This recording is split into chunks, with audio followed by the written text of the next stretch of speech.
just imagine you're standing here instead of me for a second.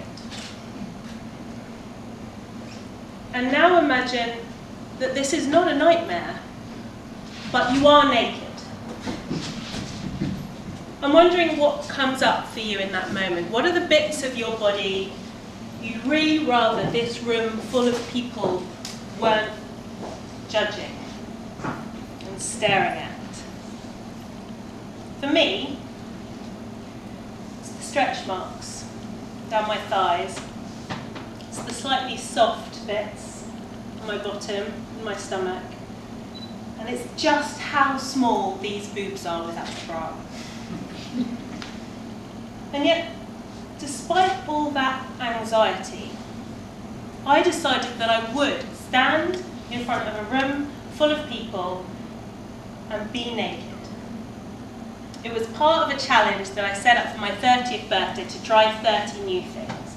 And getting naked in public seemed like a great idea at the time. I thought, I'll streak!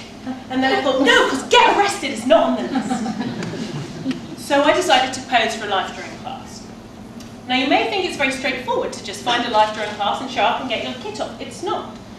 If you want to be a life model, the first thing you have to do is get yourself on the Life Models Registry. Now that costs £30. And I am not going to pay £30 to have someone look at me naked. That is the wrong way round. And one thing I'm really not going to do is I'm not going to audition, which is the second phase of getting onto the Life Models Registry. You have to audition. You have to go in front of a panel of people and take your clothes off so they can tell you if you could go in front of a room full of people and take your clothes off. And that was a terrible, terrible idea. I wasn't going to do it.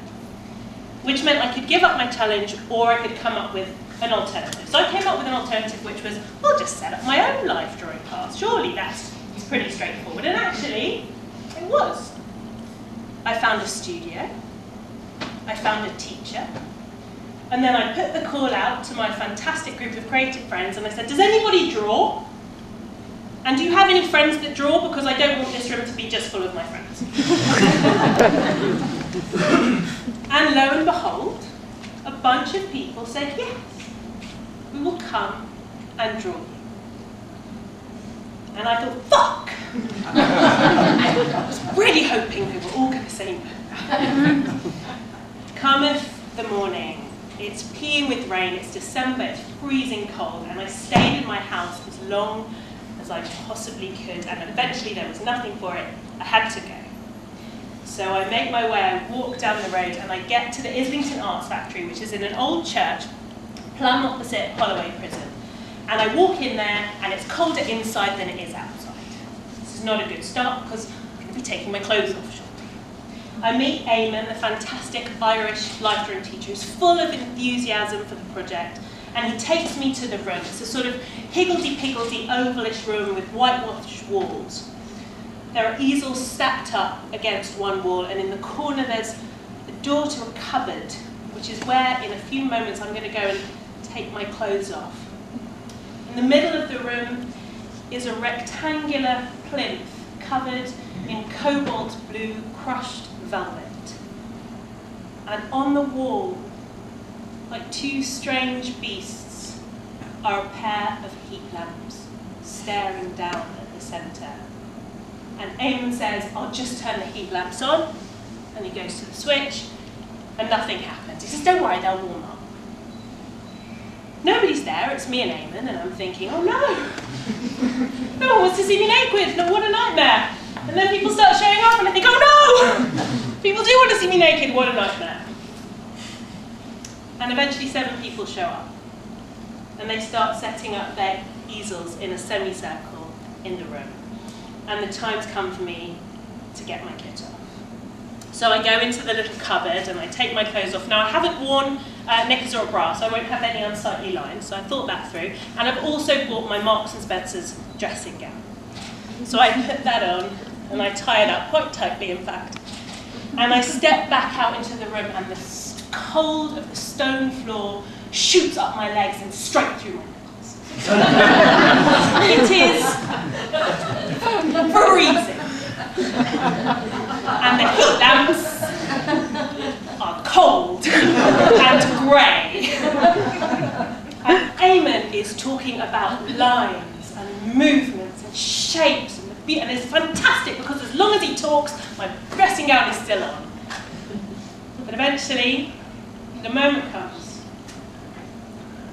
and I'm standing in this cold room in the church, 7 easels facing me, and I'm wondering, do I actually have the balls to do this?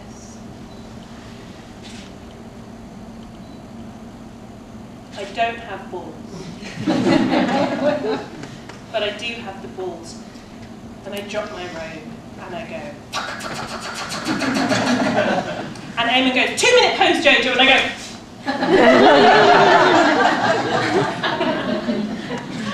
And suddenly I'm really fighting the urge to giggle. Because there are 7 people looking at me with no fucking clothes. But 2 minutes goes past, and I make it through, and then it's another 2-minute pose, and I do something else ridiculous. And I'm still going, and fighting the urge to giggle. And then comes the 20-minute pose. So I recline elegantly on the plinth with the blue crushed velvet. If you ever pose for a life drawing class, do not recline on one wrist when the 20-minute pose is announced. It hurts. And a few minutes into the 20-minute pose, I realise that I'm not going fuck, fuck, fuck anymore.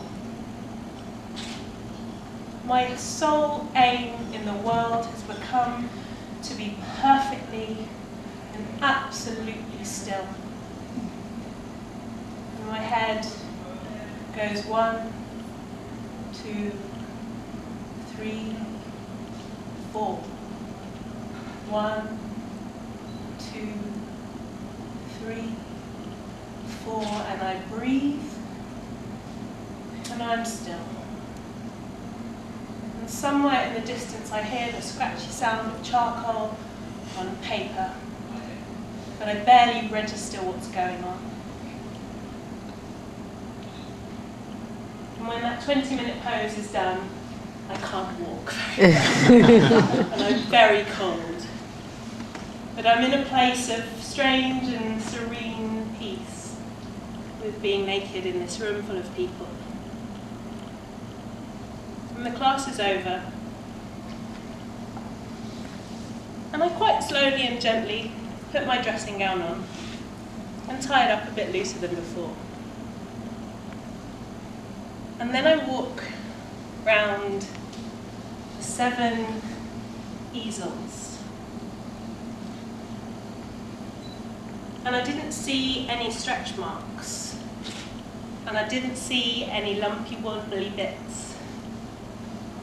And I did see some quite hard nipples because say what you see.